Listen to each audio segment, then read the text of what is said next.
আসসালামু আলাইকুম। আজকে আমি খেজুর গুড়ের সন্দেশ তৈরি করব। তার জন্য আমি 2 কেজি দুধ বসিয়ে দিয়েছি চুলায়। দুধটা বলক এসে গেছে। আর আজকে আমি ছানাটা কাটবো লেবুর রস দিয়ে। তার জন্য আমি 2টি বড় সাইজের লেবু কেটে নিয়েছি, রসটা বের করে হালকা পানি মিশিয়ে দিয়েছি এটাতে।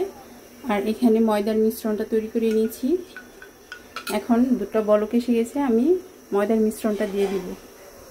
চুলাটা অফ করে দিব। ময়দার মিশ্রণটা দিয়ে দিচ্ছি। ময়দার মিশ্রণটা দিয়ে ভালো করে একটু নেড়ে নিতে হবে। এখন দিয়ে দিব লেবুর রস। আজকে আমি ভিনেগার দিয়ে তৈরি করব না, লেবুর রস দিয়েছি।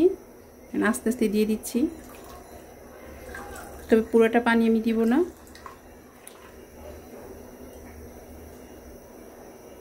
মিশিয়ে নিব। আর একটু লেবুর পানি দিচ্ছি। পুরোটা দিয়ে দিলাম। আপনারা দেখতে পাচ্ছেন দুধটা জমাট বেড়ে যাচ্ছে, তার মানে ছানাটা হয়ে যাচ্ছে। আর সবুজ পানি বের হচ্ছে। ছানাটা রেডি হয়ে গেছে। এখন ছানাটা ছেঁকে নিব, ছেঁকে ভালো করে ধুয়ে নিব।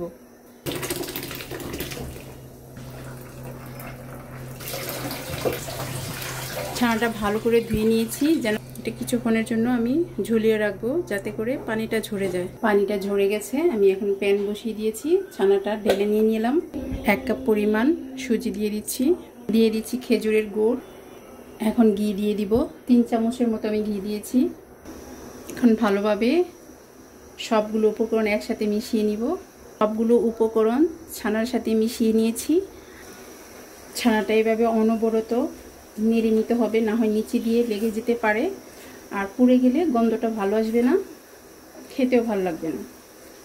আর ঘি দিয়েছি, ঘিয়ের গ্রানটা তো একদম অন্যরকম লাগছে। আপনারা দেখতে পাচ্ছেন প্যান থেকে এটা উঠে আসতেছে, তাহলে বুঝে নিতে হবে ছানাটা রেডি হয়ে গেছে। সন্দেশের সেই মিশ্রণটা নামিয়ে নিয়েছি। এখন একটু ক্ষীর তৈরি করে নিব। এখানে 1/2 কেজি দুধ জাল দিয়ে ঘন করে এতটুকু করে নিয়েছি। এখন এর মধ্যে সামান্য সুজি দিয়ে দিব, চিনি দিয়ে দিব। সুজিটা দিতে দিতে নেড়ে নিতে হবে, না হয় দলা পেকে যেতে পারে। 1 চামচ পরিমাণ দিয়েছি। 2 টেবিল চামচ চিনি দিয়ে দিচ্ছি। 2 চামচ। সাদা ক্ষীরটা হয়ে গেছে। এখন আমি নামিয়ে নিব। 2টা উপকরণই রেডি হয়ে গেছে। গোল গোল করে নিচ্ছি। সবগুলো ছানা আমি গোল শেপ দিয়ে দিব। বাস হয়ে গেল দামি সন্দেশ।